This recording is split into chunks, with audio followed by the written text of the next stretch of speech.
Ya baik, assalamualaikum warahmatullahi taala wabarakatuh ya teman-teman. Kembali lagi bersama saya sendiri ya, channel Jonaan Seti Bang Nugraha ya, yang dimana seperti biasa membahas tentang seputar gangguan pada asam lambung, kemudian anxiety disorder, GERD, dan psikosomatik ya teman-teman. Nah, jikalaupun memang ada yang bertanya di keempat hal tersebut, saya sudah katakan dan saya sudah sarankan kepada kalian untuk menonton video-video ke belakang saya ya tentang keempat hal tersebut. Apa itu anxiety, kemudian apa itu gangguan pada asam lambung, kemudian apa itu GERD, dan apa itu psikosomatik. Saya sudah jelaskan di video-video sebelumnya ya. Jikalau memang penasaran dan pengen tahu ya teman-teman, tolong tonton videonya ya, dan saya ingatkan untuk menontonnya dari awal sampai akhir ya teman-teman, seperti itu, jangan dijeda ataupun di skip. Nah, seperti itu teman-teman. Nah, sebelum melanjutkan, untuk yang baru bergabung dengan channel saya, tolong di subscribe ya teman-teman, channel Jonaan Seti Bang Nugraha ya teman-teman, seperti itu. Karena subscribe pun tidak memerlukan biaya ataupun materi, hanya menekan tombol yang berwarna merah dengan bertulisan subscribe ya. Kemudian jikalau memang sangat bermanfaat dan berguna ya teman-teman, tolong di share atau dibagikan ya, motivasi saya, dukungan saya ya teman-teman, semangat saya kepada kalian ya. Mohon dibagikan atau di share ya teman-teman, jikalaupun sangat berguna dan mudah-mudahan bermanfaat untuk orang yang membutuhkan ya teman-teman, seperti itu, amin ya robbal alamin.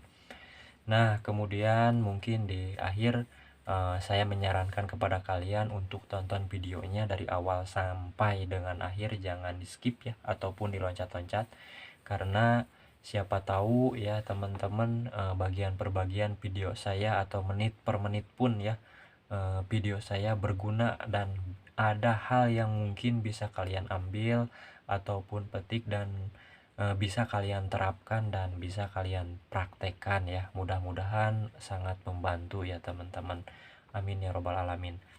Nah, mungkin di kesempatan kali ini saya membawakan pembahasan sedikit ya teman-teman, bagaimana atau tips ya, solusi seperti itu, cara kembali normal ya seperti dahulu ya teman-teman, seperti itu. Namun sebelum melanjutkan ke inti atau pokok pembahasan, sekali lagi mengingatkan ya teman-teman, saya bukan ahli medis, kemudian bukan psikiater, psikolog, dan lain sebagainya. Namun saya berbicara di sini mengenai keempat hal tersebut, saya belajar dari pengalaman saya sendiri ya teman-teman, seperti itu. Dan di luar itu pun saya mencari ilmu ya, pengetahuan apa itu anxiety, kemudian apa itu gangguan pada asam lambung, kemudian GERD dan psikosomatik, dan apa hubungannya keempat hal tersebut. Saya mencari pengetahuan ya, baik dari mentor maupun dari orang yang pernah mengalami seperti ini teman-teman, dan hasilnya pun emang seperti itu, dan sensasinya pun berbeda-beda ya teman-teman, tidak semua orang sama merasakan sensasinya. Nah, seperti itu teman-teman ya. Kemudian kemarin kita bahas tentang 1001 sensasi ya teman-teman, namun hanya kemarin beberapa yang mungkin sudah saya bahas tentang keliengan, kemudian perut begah ya teman-teman, kemudian pandangan tidak nyata, kemudian takut dan lain sebagainya. Jikalau memang penasaran menambah wawasan ya, pengetahuan kalian, silahkan tonton video saya ke belakang ya teman-teman, seperti itu. Nah, di sini pada kesempatan kali ini saya mungkin membawakan inti pembahasan ya teman-teman, tips ya, tips atau solusi ya lepas dari ini semua. Tetapi ya saya sarankan ya teman-teman untuk selalu sabar, kemudian berdoa dan berani mempraktekannya ya teman-teman, seperti itu. Nah, di sini cara atau tips sembuh dari itu semua mungkin banyak ya teman-teman, dari faktornya itu banyak ya, dari mentor-mentor yang mungkin kalian juga banyak menonton ya teman-teman di YouTube atau channel yang lain. Memang terbagi menjadi beberapa pola ya, seperti itu. Nah, namun di sini sesuai dengan pengalaman saya sendiri, memulai dari pola yang pertama mungkin pola makan ya teman-teman, kemudian pola hidup ya, kemudian pola pikir, dan yang terakhir mungkin perilaku kita ya teman-teman, seperti itu. Karena mengapa? Karena perilaku kita itu berhubungan dengan rasa emosi ya teman-teman. Emosi itu banyak ya, bukan dari rasa marah ya teman-teman, tetapi banyak. Emosi itu meliputi rasa sedih, itu termasuk bagian ke dalam emosi juga ya teman-teman. Kemudian bersedih, bergembira ya, seperti itu teman-teman. Kemudian ada rasa kesal ya, seperti itu, dengki, iri, dendam, dan lain sebagainya, itu termasuk ke dalam emosi ya. Nah, namun di situ ada yang mungkin hal yang positif ataupun negatif juga ada, seperti itu. Nah, mungkin sesuai dengan pengalaman saya sendiri ya, bisa dikatakan ada 4 pola yang mungkin kita harus rubah ya teman-teman, dari pola makan ya, kemudian pola hidup, pola pikir, dan pola perilaku kita pada sehari-hari ya, seperti itu. Nah, untuk pola makan sendiri ya teman-teman, sesuai dengan pengalaman saya sendiri, pola makan di sini baik dari yang pertama mungkin dari menu ya, menu makan, seperti itu. Menu makan yang mungkin jangan terlalu saya sarankan jangan terlalu junk food lah peribahasanya, seperti itu. Jadi apa segala dimakan ya teman-teman, seperti itu. Ada apa namanya, ada sambal, kemudian hal-hal yang mungkin memicu ya gangguan pada asam lambung ya teman-teman, memicu apa namanya, asam lambung yang mungkin tidak normal ya teman-teman, seperti itu. Kan kalau misalkan contoh kecilnya memakan sambal aja kan itu memicu asam lambung tidak normal ya teman-teman. Dari rasa pedas itu kan bisa membuat ya mungkin asam lambung, kadar keasamannya mungkin bisa semakin asam, atau volume asam lambungnya yang mungkin meningkat ya, seperti itu teman-teman.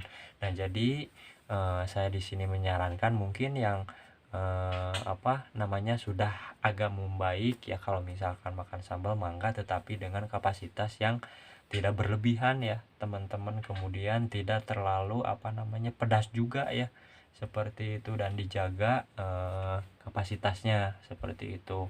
Misalkan hari ini makan, usahakan apa namanya, besoknya enggak ya teman-teman. Usahakan satu minggu sekali lah, kadang-kadang itu harus dibiasakan. Walaupun sebenarnya kalau misalkan makan tanpa sambal itu kurang komplit menurut saya, tetapi itu harus kita pikirkan lebih matang ya teman-teman, untuk menjaga kesehatan kita juga sendiri ya teman-teman, seperti itu. Kemudian dari menu makan ya, di situ kan banyaklah teman-teman menu makan, tetapi jangan terlalu dipantrang juga ya teman-teman. Jangan segala-gala dipantrang gitu, dari apa namanya, makanan yang banyaknya dikukus ataupun dibakar ya teman-teman. Jarang makan-makan yang digoreng, seperti itu teman-teman. Tetapi itu sesuai dengan kemampuan kalian sendiri ya. Badan seseorang itu kan beda-beda juga ya teman-teman. Jadi kalau memang kuat ya terserah gitu ya. Tapi saya sendiri dulu kalau misalkan segala dipantrang makanan itu ya, tubuh itu kekurangan gizi ya, dikatakan seperti itu. Apalagi kalau misalkan tidak makan sayur-sayuran ya teman-teman, seperti itu. Jadi harus untuk dibiasakan ya teman-teman, tetapi dengan kapasitas jangan terlalu berlebihan lah, kapasitas yang sewajarnya saja teman-teman, seperti itu. Baik lauk pauk juga ya, seperti itu. Konsumsi ya bagus lauk pauk, kemudian telur ya, lebih bagus itu putihnya teman-teman. Nah, kalau bisa jagalah dari menu makan ya. Kemudian Yang kedua dari jam makan ya teman-teman, jangan sampai telat ya.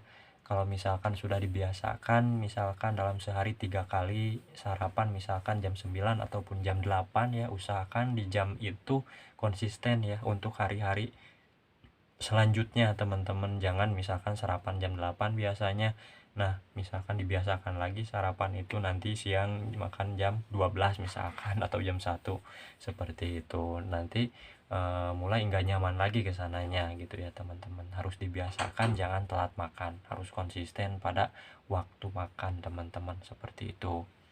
Nah seperti itu teman-teman, ada menu, kemudian di situ ada jam makannya teman-teman ya.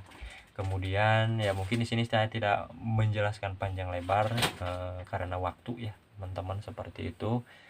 Nah kemudian di pola hidup ya teman-teman, di pola hidup yang kedua itu pola hidup yang mungkin membuat kumat, bisa dikatakan kumat baik ANSI maupun asam lambung ya, gangguan asam lambung teman-teman.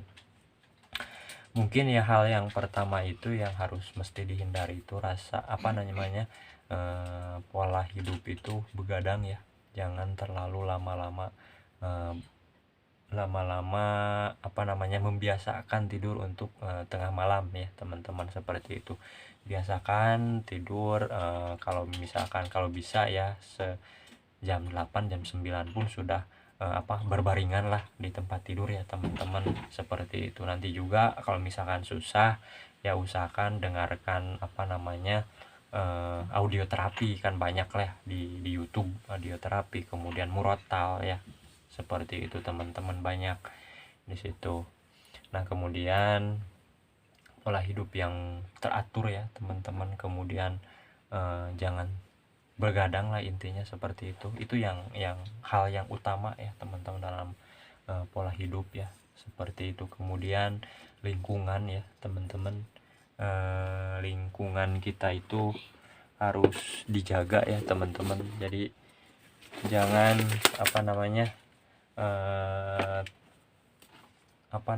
jangan seperti kayak dulu ya, misalkan membuat kumat kita itu ya di dalam pergaulan ya teman-teman, seperti itu teman-teman. Jadi usahakan dijaga pola hidup kita yang mungkin tadinya berantakan, untuk menata pola hidup yang lebih lebih teratur lah, seperti itu. Jam tidur ya, kemudian lingkungan yang membuat kita menjadi pola hidup yang ngawur ya, itu tolong ditinggalkan ya teman-teman, seperti itu. Hidup yang bermanfaat saja ya teman-teman, seperti itu. Nah kemudian selain di pola hidup juga mungkin ada pola pikir ya. Nah di pola pikir ini sangat banyak keterkaitannya ya teman-teman, kalau misalkan dibahas itu lebih panjang ya teman-teman di pola pikir. Namun di sini saya hanya membahas tentang sedikit saja ke inti ya, ke pokok pembahasan ya teman-teman. Di pola pikir ini yang membuat kita masih down ya, masih di bawah itu dan enggak bangkit itu ya, pola pikir yang mungkin pola pikir yang mengganggu ya, yang mengganggu semangat kita tumbuh ya. Berpikiran tiap harinya sensasi gitu teman-teman, ini kenapa, dada kenapa, tenggorokan kenapa ya teman-teman, gelisah ya, cemas, seperti itu teman-teman, kelayangan dan lain sebagainya. Memikirkan sensasi, pola pikir yang seperti itu yang mungkin harus ditinggalkan ya teman-teman, seperti itu. Nah pola pikir, kemudian pola pikir yang mungkin membuat jenuh ya, membuat bete ya teman-teman di pikiran kita, misalkan hanya berbaringan di rumah saja gitu ya teman-teman. Ya mungkin solusinya terbaik itu daripada solusi dari tadi terlalu memikirkan sensasi, terlalu memikirkan beban hidup, terlalu memikirkan ekonomi yang sudah rumah tangga ya teman-teman, seperti itu. Hanya berbaringan di rumah dan lain sebagainya. Coba lihat keluar, di luar masih luas ya teman-teman, dunia ini masih luas ya. Bawa aktivitas yang membuat mungkin kita bahagia ya teman-teman. Balik lagi tadi kemarin saya bilang yang punya hobi ya, hobi menanam tanaman seperti itu, sayur dan lain sebagainya, yang menjadikan sedikit ekonomi kita kembali ya, tolong dilanjutkan ya teman-teman, menanam sayuran baik kangkung apapun itu ya, membuat ekonomi kembali ya, dilanjutkan ya teman-teman, karena di situ kalau misalkan sudah panen atau tumbuh tanaman itu, dalam waktu tumbuh lah seperti itu, ada kebahagiaan tersendiri. Nah kebahagiaan itu nanti timbul di perasaan nyaman gitu, rasa gelisah, rasa cemas itu perlahan mulai terlupakan karena adanya kebahagiaan yang mungkin yang bisa kita lakukan ya di tiap harinya, aktivitas kita sehari-hari itu yang bisa merubah di pola pikir ya teman-teman, pikiran ruwet dan lain sebagainya. Nah kemudian yang pola keempat terakhir itu yang merubah perilaku kita ya. Di sini ada berkaitannya dengan emosi ya, emosi sedih. Nah emosi sedih ini terkadang menimbulkan banyak sensasi ya. Emosi sedih ini nggak nyaman di tubuh, kemudian seperti itulah, tidak bisa dijelaskan teman-teman. Rasa gelisah, rasa cemas, was-was itu dikala emosi ini tumbuh ya pasti ada sensasi ya teman-teman, seperti itu. Kemudian rasa marah ya, marah itu menimbulkan sensasi juga ya teman-teman. Jadi usahakan untuk lebih bisa merawat diri sendiri ya teman-teman, merawat jiwa kita ya teman-teman. Jikalaupun memang membuat sensasi itu muncul ya, tinggalkan perilaku yang membuat kita mengundang sensasi itu sendiri ya, untuk berendah hati ya teman-teman, seperti itu. Maafkan, ikhlas ya, bersyukur, itu lawannya teman-teman. Jika memang kita ada di posisi kesal, marah sama seseorang, dengki dan lain sebagainya, itu hanya akan mengakibatkan atau menimbulkan sensasi itu kembali ya teman-teman, seperti itu. Nah dalam agama maupun dalam kehidupan sehari-hari, yang namanya iri, dengki, kesal, dendam itu kan nggak baik ya teman-teman. Itu nggak baik untuk kesehatan jiwa kita ya teman-teman. Nah bagaimana caranya ya, kalau misalkan melepaskan itu semua ya, kita harus ikhlasin, sabar ya, terima seperti itu. Masa bodoh ya, bodoh amat, mau gini mau gitu ya, bodoh amat. Kita berpikir kalau misalkan kita lebih emosinya timbul ya, mungkin itu mengundang sensasi ya, kita harus berpikir ke situ. Ya udah, ikhlasin, sabar ya, keluar rumah aja, lakuin aktivitas yang menyenangkan. Itu teman-teman, sudah 17 menit. Dan sebenarnya kalau misalkan saya bahas satu persatu itu dalam satu pola itu susah ya banget teman-teman. Jadi susahnya dalam waktu satu pola itu ada 1 jam ya teman-teman, harus dijelaskan seperti itu. Nah mungkin di kesempatan video kali ini saya hanya menjelaskan seperti itu ya, solusi atau sedikit tips ya teman-teman, untuk lekas kembali ya, seperti itu. Nah di akhir video mungkin saya selalu berdoa ya, seperti biasa, apapun penyakitnya ya, tidak hanya keempat hal tersebut, apapun penyakitnya, mudah-mudahan Allah angkat penyakitnya ya teman-teman. Kita doakan mudah-mudahan yang kesusahan baik ekonomi ataupun apapun itu, materi ya, dari apapun itu, karena keempat hal tersebut ya, mudah-mudahan Allah memberikan hikmah yang luar biasa dan bisa kembali normal seperti biasa atau pulih ya teman-teman, amin ya robbal alamin. Nah baik, di akhir kata billahi taufiq wal hidayah, wassalamualaikum warahmatullahi taala wabarakatuh.